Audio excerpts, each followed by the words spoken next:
يا صباح الورد والياسمين على حبايبي في كل مكان، يا رب تكونوا بخير. او مساء الورد على حسب التوقيت اللي بتشوفوني فيه. النهاردة هنعمل البسبوسة.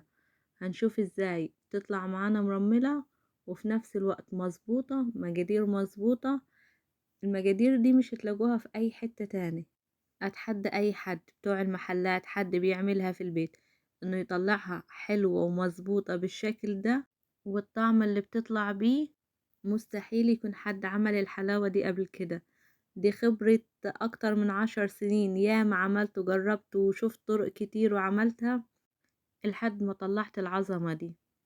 يلا نبدأ الوصفة. هنا عندي كيس بسبوسة، وزن حوالي 450 جرام. أي نوع تفضلوه الموجود عندكم وانتوا بتحبوه ومتعودين عليه، كله هيطلع معاكي حلو. المهم تسمي وتمشي على الخطوات مظبوطة وتتابع الفيديو للآخر وتحط اللايك. لو ما حطيتيش لايك للأسف البسبوسة هتبوظ منك. المهم، احنا عندنا كيس البسبوسة. عندي 4 معالق زبادي بمقدار علبتين زبادي. عندي 3 معالق سمنة بدرجة حرارة الغرفة. وعندي جوز الهند و3 معالق سكر. عندي ربع معلقة فانيليا ونص معلقة بيكنج باودر. جوز الهند لو مش عايزة تحطيه مفيش مشكلة، هو اوريدي البسبوسة فيها جوز الهند وفيها بيكنج باودر وكل الكلام ده، بس انا بحب ازود شوية يعني. المهم باخد كل المقادير دي ما عدا البسبوسة نفسها واقلبهم مع بعض. وبعد كده بنزل بالبسبوسة وانزل شوية بشوية لبن، يعني حوالي معلقة معلقة، مش عايزة كتير علشان مش عايزاها تطرى معايا. ومش هنعجن كتير، هو يدوب بس بالمعلقة لحد ما البسبوسة البودرة ما تبانش من اللبن والخليط اللي احنا كنا عاملينه في الاول، وخلاص كده كده هي تبقى جهزت معانا. يعني انا كوباية اللبن دي صغيرة خالص، انا يدوب استخدمت نصها، يعني حوالي 4 5 معالق بس من اللبن. وبعد كده عندي صينية مدهونة كويس خالص، هنزل فيها الخليط واكون مشغلة الفرن على درجة حرارة متوسطة.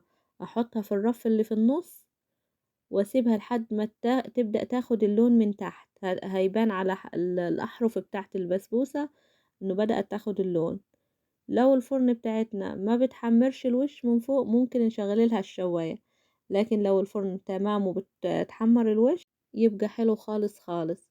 بس بعد ما نزلت الخليط بظبط الشكل بتاعها ونخبطها على الرخامة خبطتين 3. انا بحب ارفع الصينية كده ومن تحت بايدي اخبطها لفوق فبتتساوى معايا. بحسها انه احلى من ان انا اخبطها على الكاونتر، على الرخامة. وبعد كده بنزين الشكل بتاعها.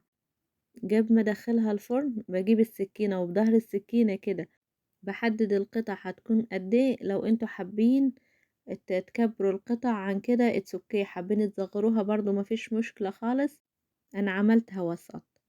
وبعد كده بنزين التزيين اللي احنا حابينه. انا النهاردة هزين باللوز والفستق. اللوز انا نقعته في مية وبعد كده قشرته وقسمت اللوزة على 2. بعد كده بنزين الشكل اللي احنا حابينه بال بالنوع المكسرات اللي احنا حابينه والموجود عندنا في البيت. فول سوداني اتس اوكي، جوز الهند، اي حاجة عايزين نسيبها سادة برضو حلو خالص خالص مفيش مشكلة. انا دايما بعملها سادة بتطلع تحفة. وكمان في ناس بتطلبها مني، يعني ما بيحبوش ان هم ياخدوها بالمكسرات، بيقولوا لي لا احنا عاوزينها سادة. بس فالتزيين ده حرية شخصية، كل واحد يعمل اللي يحبه. بس انا النهاردة بديكم مقادير مظبوطة للبسبوسة، تعملوها في الحفلات، تعملوها في العزومات، تعملوها تدخلوا بها عند الناس لو رايحين تزوروا حد وكده. حاجة تشرف من الاخر، ولا تقولوا لي نشتريها ولا ندفع فلوس والحاجات الغالية. احنا بحاجات بسيطة عملنا احلى بسبوسة بتدينا كمية حلوة. شايفين مقاس صينية كبير، فنعملها في البيت بدل ما نشتريها من بره. بس انا هنا زينت تزيينة بسيطة ادت شكل حلو خالص للصينية. بعد ما اخلص تزيين هدخلها الفرن درجة حرارة متوسطة، نكون مسخنين الفرن من قبلها وندخلها على الرف اللي في النص. بس انا كنت طبعا عاملة الشربات الصينية دي بتاخد كوباية وربع من كوبايات الشاي سكر، وكوباية وربع مية وعصرة ليمون، بسيبهم يغلوا على نار هادية لمدة 3 دقايق من بعد الغليان. بس بسيبهم يسقعوا، وبعد كده اسقي بيهم البسبوسة، تكون طالعة البسبوسة سخنة واسقي بالشربات ساقع. انا عملت معاكم الشربات قبل كده حوالي 4200 مرة، فانا قلت النهاردة بلاها تصوير شربات احنا عملناه وهم حفظوه كده، فاحنا نعمل المهم المفيد يعني من الاخر. بس بعد كده بضغط على الفستق واللوز بالمعلقة كده، حاجة بسيطة بس عشان لما يدخلوا الفرن ما يطلعوش الفوق، يثبتوا في البسبوسة. بحدد الشكل تاني، شكل القطع، وادخلها الفرن. هنا بعد ما اخدت اللون انا ما شغلت الشواية نهائيا، انا بس كل اللي عملته اول ما لقيتها بدأت تتحمر من الاحرف رحت رفعتها على الرف اللي من فوق اخدت اللون ده.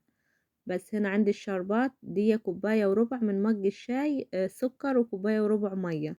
الشربات ساقع، البسبوسة لسه طالعة من الفرن، وبعد كده نسيبها تريح، وبعد كده نبدأ ناكل منها. وكمان لو سبناها لتاني يوم تبقى روعة، تبقى تحفة.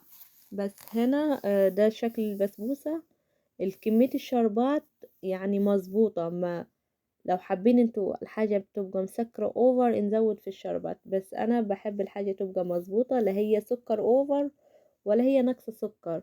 وبصراحة من مقادير الشربات المقادير البسبوسة مظبوطة 100% كما قال الكتاب وكما قلت انا.